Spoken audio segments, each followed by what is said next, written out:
Tonight, growing concern with school overcrowding in Baltimore County as a massive new development is being built near a high school that is already over capacity. As Project Baltimore's Chris Papps found out, many are wondering why this was allowed to happen.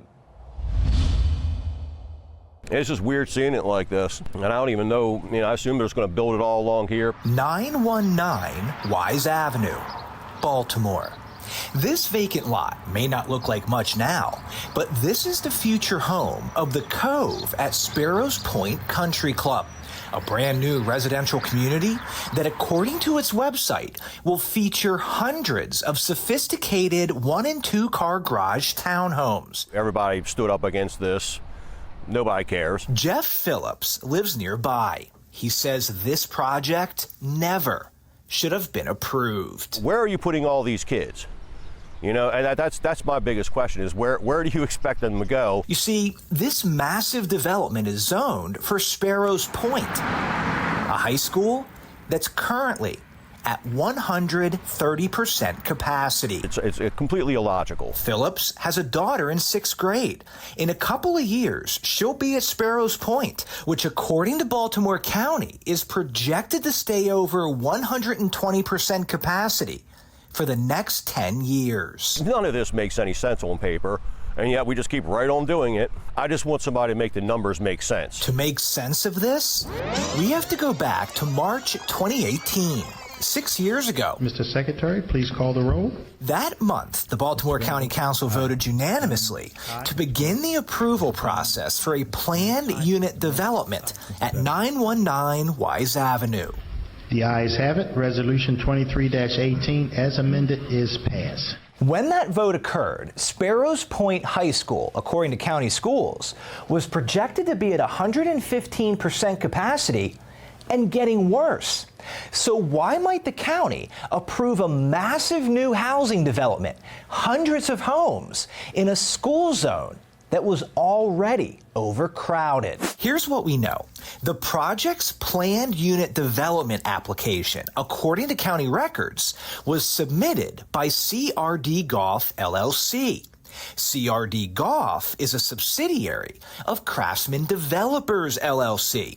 Both are registered with the state to this address. According to state campaign finance records analyzed by Project Baltimore, these are the political contributions made to council members who took part in that 2018 vote. These contributions were made by 4 companies with that exact address. And all 4 companies were incorporated, owned, or operated by the leadership of Craftsman Developers LLC, which owns CRD Golf. Between 2011 and March 2018, these 4 companies contributed a total of more than $26,000 to 6 council members who voted to start the approval process for the housing development at 919 Wise Avenue. Interesting how that works, right?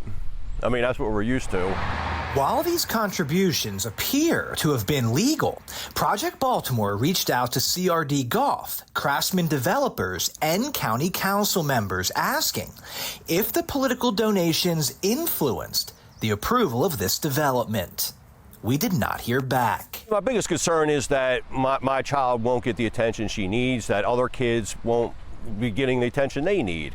The more kids you have per teacher, the more opportunity it is for chaos, for things to go unnoticed, for children to get left behind, for just not getting the education that they deserve. Overcrowding is a problem in Baltimore County, where 50 schools exceeded 100% capacity at the start of this school year. County code does not consider a school to be overcrowded until it hits 115% capacity. At that point, no new residential developments can be approved.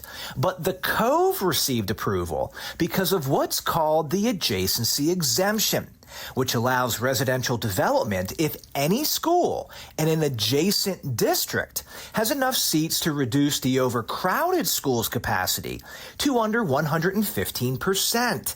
And Chesapeake High School, which is adjacent to Sparrows Point High, is at 91% capacity. Any way you look at that, putting 115 students into 100 seats, that's bad math. Baltimore County Council Chairman Izzy Patoka, earlier this month, introduced legislation to eliminate the adjacency exemption, so another development like the Cove could not be built in an already overcrowded school zone.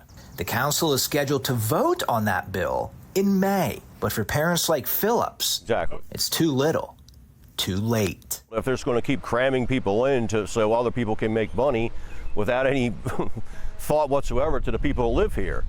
I mean, that's a lot of the problem with politicians in general. But what can you really do? I mean, you get so used to getting, pardon my language, but screwed over by the government, and this just happens over and over and over again. Project Baltimore will be watching to see if council votes in favor of eliminating the adjacency exemption.